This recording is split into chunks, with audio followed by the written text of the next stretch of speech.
Hai peminat novel, apa khabar anda semua? Novel Sunan Cinta Nan Sakti mengisahkan tentang percintaan Laksmana Sunan dan Ratna Sang Ratu. Bagaimana kisah selanjutnya? Jom kita dengar. Sebelum meneruskan, jangan lupa untuk subscribe, like dan share channel pencinta novel ini. Jom. Episod chapter yang ke-12 di Banjaran Himalaya. Malam bulan purnama, Luna mengharungi kesuraman pawana alam, terbang membelah angin dari tenggara menuju ke sebelah utara ini. Perubahan cuaca langsung tidak menggugah kayuhan sepasang sayapnya. Luncuran di udara menderasi seakan berpacu dengan waktu, mewaktu segenap tenaga tanpa terasa ngalih.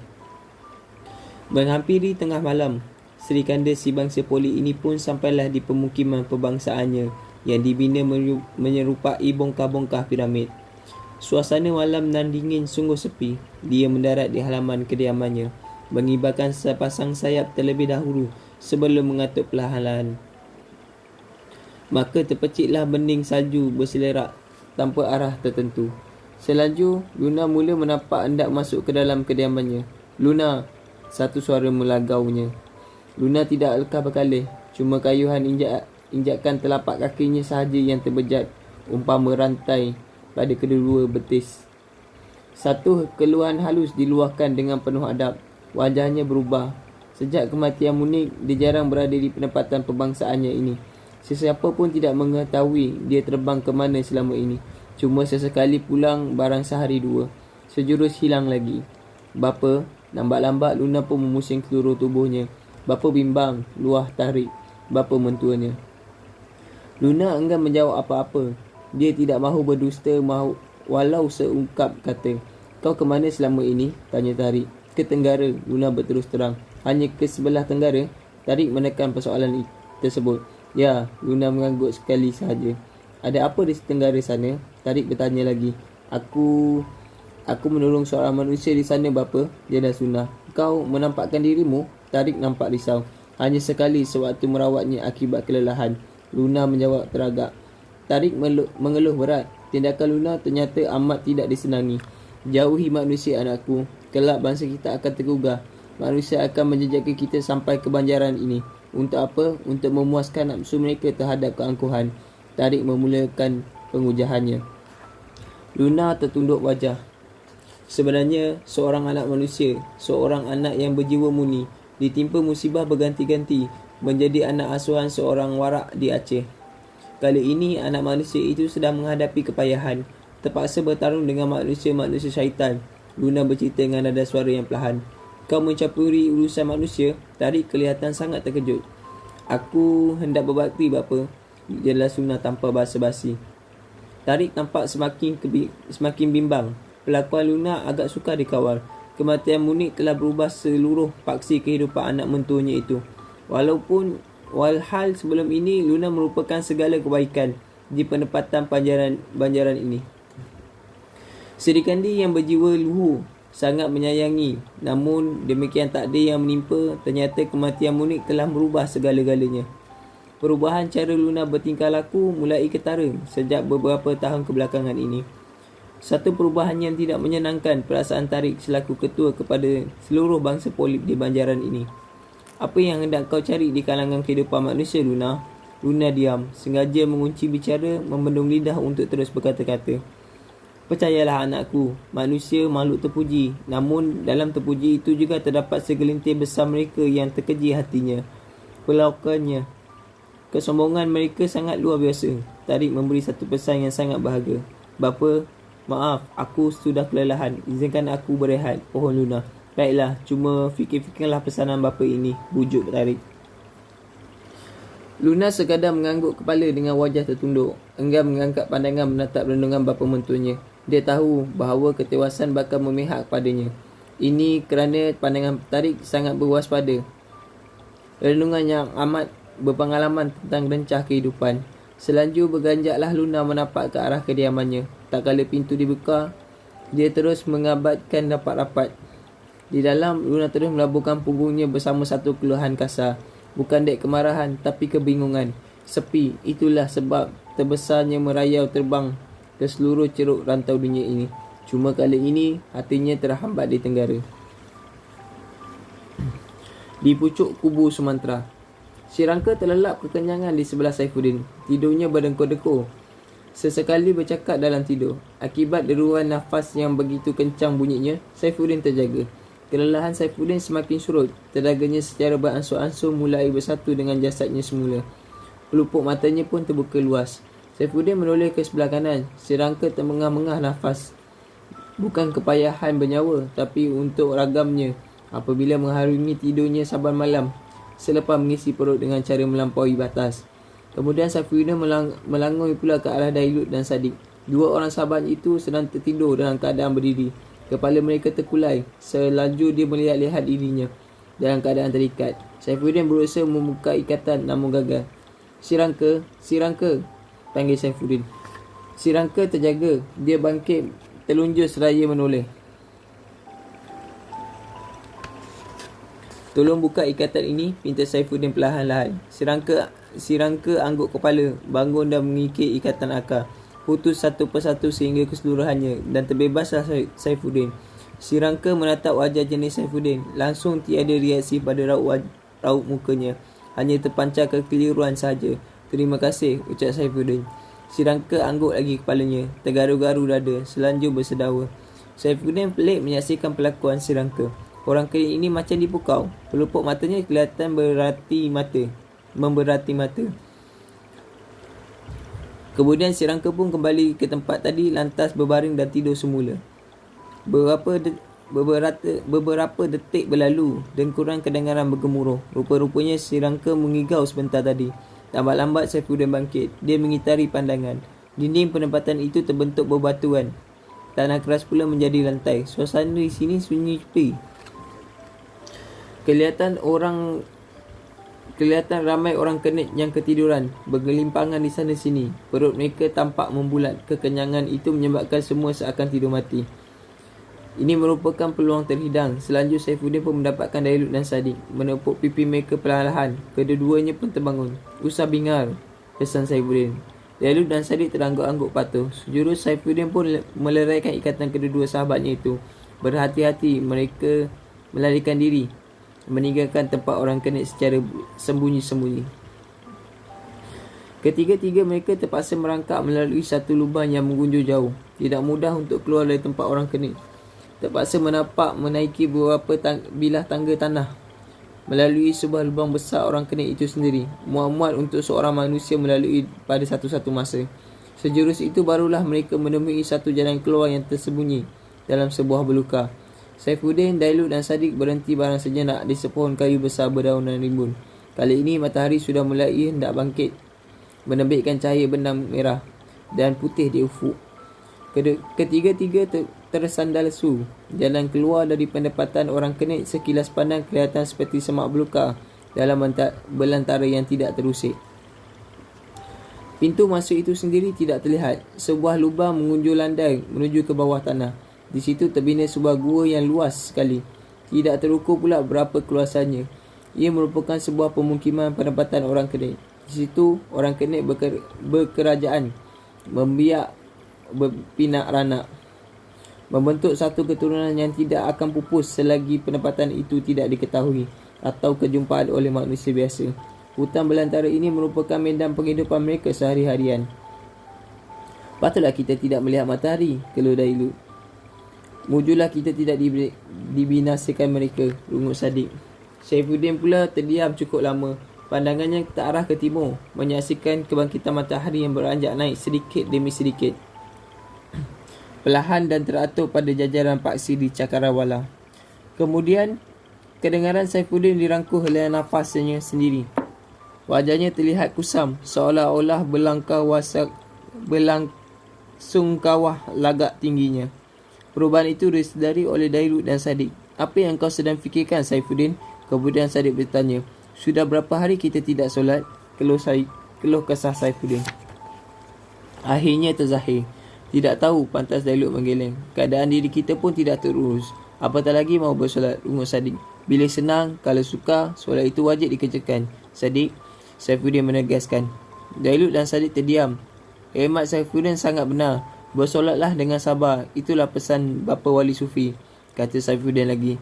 Kedengaran Saifuddin beristighfar berkali-kali dengan nada suara seakan berbisik. Dailut dan Sadiq turut memohon keampunan kehadap ilahi. Semoga Allah mengampuni khilaf mereka.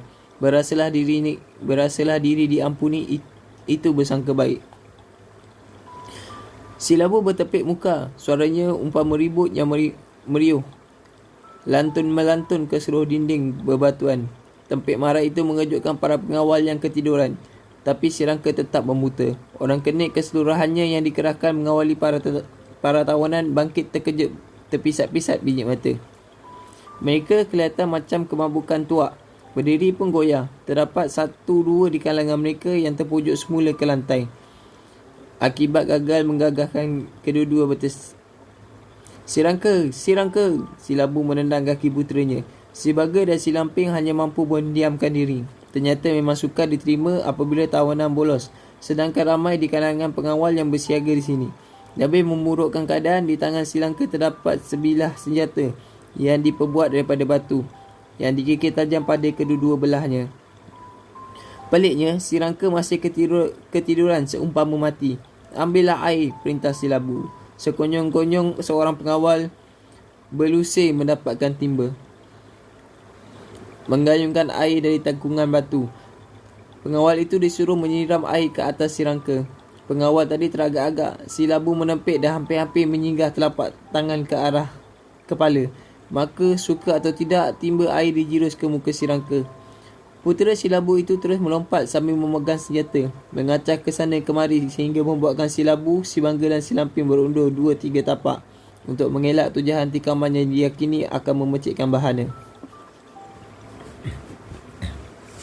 Si Rangka bagai dirasuk, seperti mengayunkan tarian kuda kepang dengan mengukuhkan kedua-dua belah kaki dan terbongkok-bongkok mengatur gerak langkah. Si Labu semakin menyuakkan kemarahannya. Selanjut mendekati si Rangka, menepis tikaman dan menampar muka si Rangka kiri dan kanan.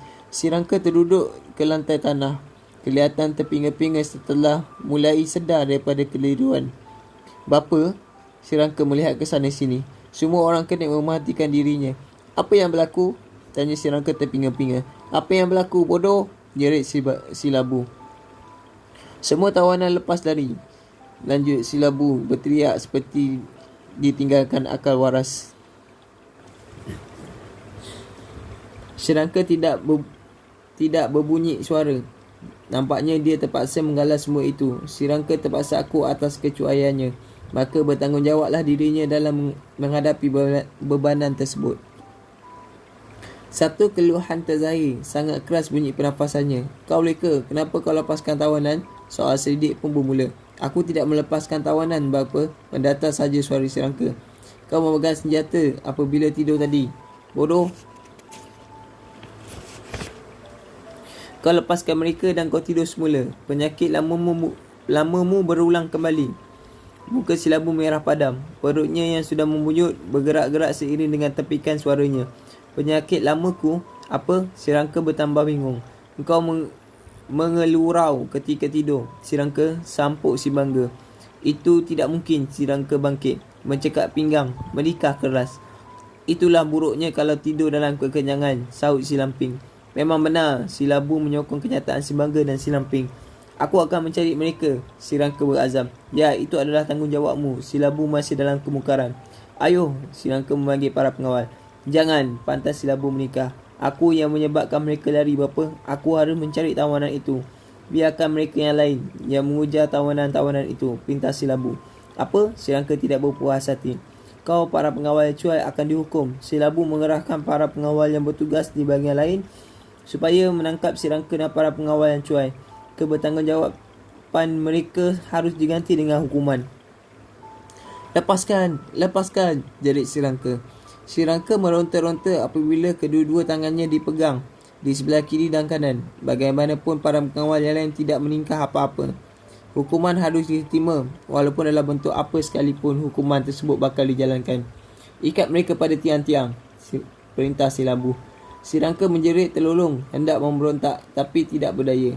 Si Labu ditemani si Bangga dan si Lamping terus pergi. Si Rangka masih tidak berpuas hati.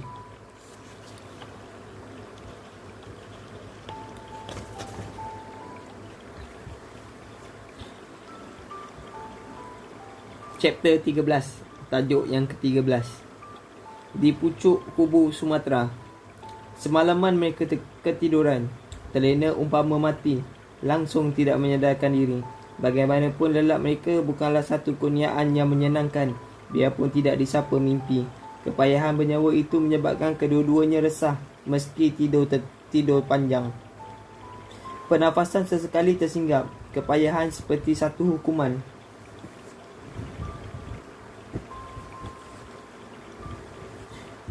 Menyiruk jiwa raga yang lenyap daripada segala kebaikan.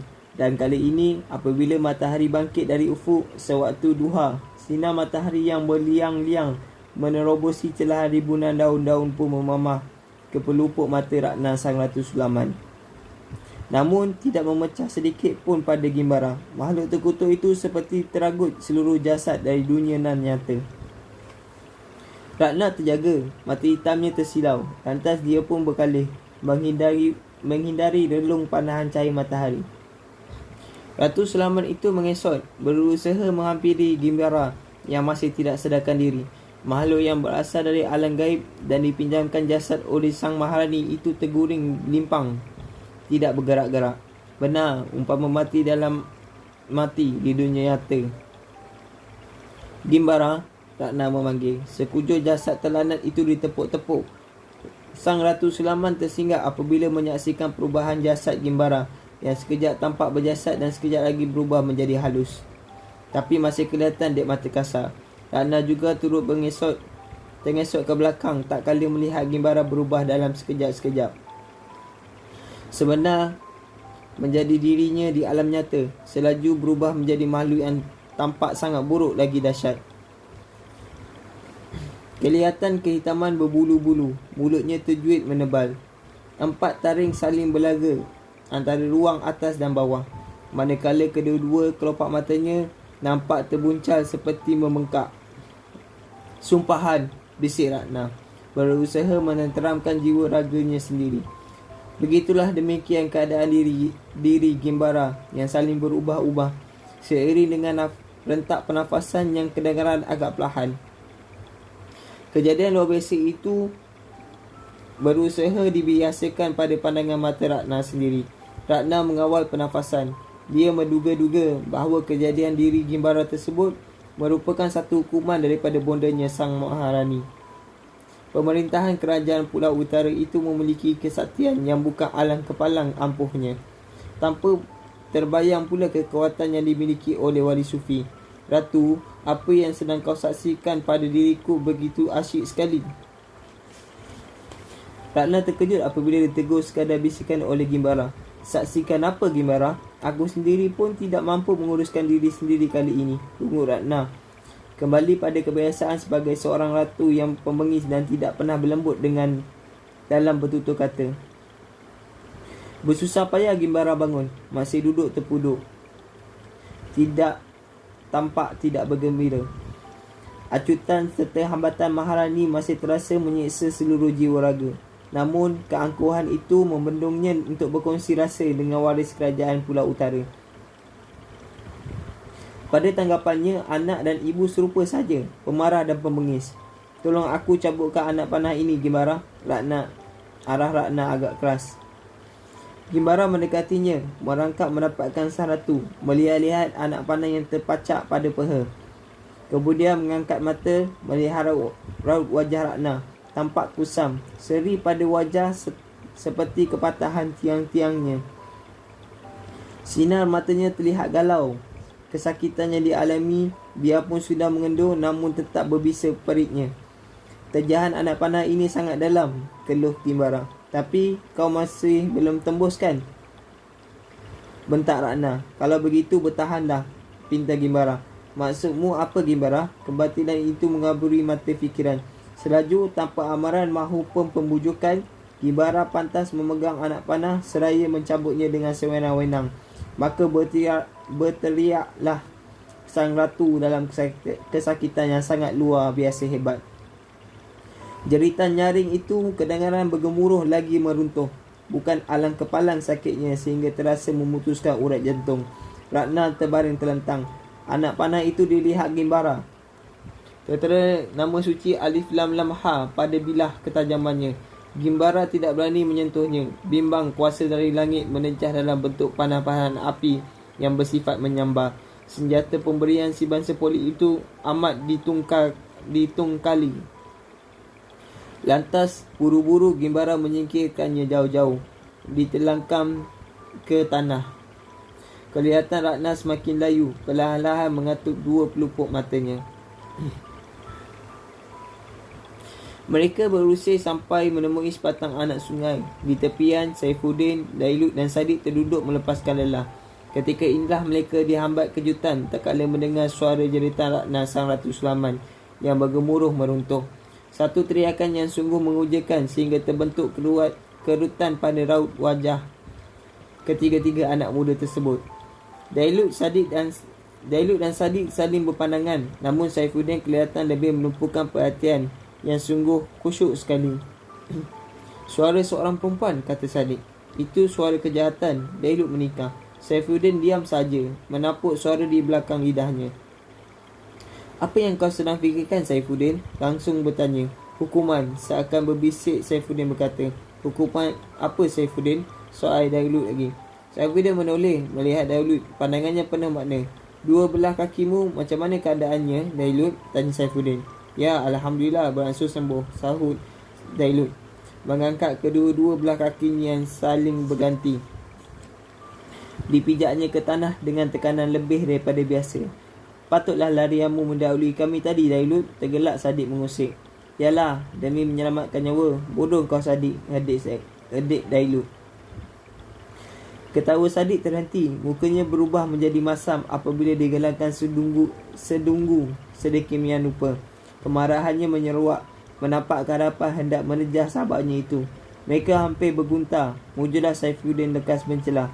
Sudahlah kalian, bukannya waktunya untuk berkelahi, tegas Saifuddin. Saifuddin, aku mahu pulang, getu Sadiq. Kita harus sampai ke Pagar Ruyung, Sadiq. Satu peringatan diberikan Saifuddin. Sadiq melepaskan satu keluhan berat, selanjut duduk mencakung. Ayolah kita mandi dulu sebelum berangkat ke Pagar Ruyung, ajak Dailut. Dailut menunjukkan tangan kanannya kepada Sadiq seraya tersenyum. Sadiq menyambutnya dengan ramah penuh kemaafan, sekadar berisyarat sebagai menggantikan tuturan. Saifuddin kelihatan agak resah berbanding kedua sahabatnya. Kalian tunggulah di sini. Mendengar zuhur usai bersolat, andai kita tidak datang juga, maka kalian teruskanlah perjalanan ke Pagar Ruyung, pesan Saifuddin. Hendak ke mana kau, Saifuddin? Lekas juga Sadiq bertanya. Kita hendak ke... Saifuddin tampak gelisah, namun pada masa yang sama berusaha untuk memancarkan kejenihan pada wajahnya, enggan membenarkan perasaan Dailut dan Sadiq terganggu dek keputusannya. InsyaAllah kita akan datang semula. Doakan kita ya. Saifuddin pun pergi. Lah, Sadiq gaduh kepala. Usahlah kau risau Saifuddin itu, Sadiq. Dia kan pendekar, jauh lebih ampuh berbanding kita berdua ini. Dailut mengambil lengan kanan Sadiq. Tapi Sadiq masih tergaduh-gaduh kepala. Ayolah, Dailut terlebih dahulu menceburkan diri ke dalam sungai. Sadiq masih di tepian. Pandangannya berbelah bagi antara Saifuddin dan Dailut. Pada masa ini, Saifuddin sudah tidak kelihatan lagi. Pantas benar anak asuhan Wali Sufi itu menyelinap di sebalik liang-liang belukar. Sadiq menghempaskan nafas berat. Ayolah Sadiq, ajak Dailut. Harus membersihkan diri dulu sebelum menyembah Allah, Dailut berteriak. Sadiq pun mengalah. Dengan langkah yang lolai, dia merakiti air sungai. Di Tanah Mati, Sumatera, seorang lelaki yang tampak kekal keluar dari sebuah lubang maut yang banyak menelan nyawa manusia. Berpakaian serba hitam, berkepala gondol, raut mukanya kelihatan berwajah dendam. Alis matanya tebal, dua pelupuk matanya dilengkari warna hitam. Bukan celak, tapi lebih menyerupai bekas tangisan yang sudah bertahun-tahun disimpan di lubuk hati jiwa. Dialah Raja Tambuaka, seorang raja di tanah ini yang tidak mempunyai seorang pun jelata. Pada kesiangan hari, Raja Tambuaka keluar untuk melihat permukaan dunia. Tidak menapak ke mana-mana, tetapi terpuduk pada bongkah batu besar berhampiran lubang maut tempat dia keluar barang sejenak tadi. Di situ, di atas bongkah batu besar itu, dia menyendiri. Kelihatan seakan mengelamun jauh, terlalu jauh mengimbau ke belakang. Waktu yang pasti tidak akan kembali lagi walaupun apa cara sekalipun usaha yang dilakukan menjurus ke arah itu. Maka sekadar mengibas dirasa jauh lebih bahagia meskipun banyak keperitan yang pernah ditempuhi suatu waktu dahulu. Inilah sumpahanku, Raja Buaka menggeramkan suaranya di halkom. Tanah ini terlarang kepada siapa saja, lebih-lebih lagi manusia. Kemudian, Raja Tembuaka mengitari pandangannya. Tanah Kotang, seumpama kemarau itu dari suatu dahulu pernah makmur. Dahulu kala tanah ini adalah sebuah pengampungan yang aman damai. Tangan-tangan manusia lah yang merosakkannya. Dan dia pula bangkit daripada kesakitan itu sebagai pembinasa. Nying Buga Clara, Raja Tembuaka menyeru. Datanglah melihat aku di sini. Seruan itu kedengaran semakin menakutkan. Maka jampis rapah pun diungkap dengan sepenuh pemujaan. Kedua-dua kelopak matanya terpejam rapat, serapat-rapatnya. Kedua-dua tangannya merentang mendempa. Apakah maksudmu menyeruku datang, Raja Tembuaka? Sejurus itu juga Raja Tembuaka mengangkat kedua-dua pelupuk mata. Terlihat di hadapan seumpama bayang-bayang, seorang perempuan rupawan bersama seorang lelaki hodoh secara tiba-tiba muncul dalam sifat yang tidak tersentuh. Lelaki itulah adik kepada Nyi Buga Clara, digelar Bragas. Selaju itu juga Raja Tambuaka mengukir seulas senyuman penuh makna, yang jelas ketembarangan. Jajahan tak luku belum seluas mana Ying. Raja Tambuaka memulakan bicara. Ying Buga Clara tertawa perlahan. Tendungan matanya tajam menyinar keangkuhan Raja Tambuaka. Bagaimanapun, Raja Tambuaka enggan tewas begitu saja. Mereka saling berbalas renungan, saling tikam menikam secara gaib.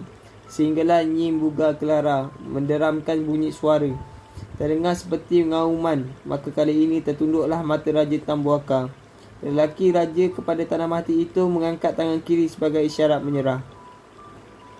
Keampuhan kesaktian Nyi Buga Clara sukar terkalah biarpun hanya dengan renungan semata-mata. Sekadar menegurmu, Raja Tambuaka, bahawa tanah ini sudah cukup luas untuk mengukuhkan kekuasaanmu. Aku sendiri pun tidak mempunyai kerajaan. Berpindah randah, menawan segala hati manusia yang dipenuhi kebaikan. Manusia-manusia yang engkau pasti aku hirup darahnya sampai kering. Setakat ini aku tidak memiliki seorang pun jelata. Bukankah keadaanmu jauh lebih baik berbanding aku dan Bragas? Sindir Nyi Buga Clara, yang lebih memilih hidup tanpa sebarang jajahan talukan. Nafsunya lebih kepada menikmati hidup yang lama, meskipun terpaksa membunuh jutaan umat. Aku senang bertemu denganmu, Ying, sahut Raja Tambuaka. Bayangan Ying Buga Clara bersama Bragas pun berkecai di sepuh angin. Raja Tambuaka pun tersenyum ke dalam lubang maut. Okey, peminat novel semua, chapter 11 chapter 12 dan 13 dah habis. So terima kasih kerana sudi mendengar cerita Sunan Cinta Nang Sakti daripada channel peminat novel.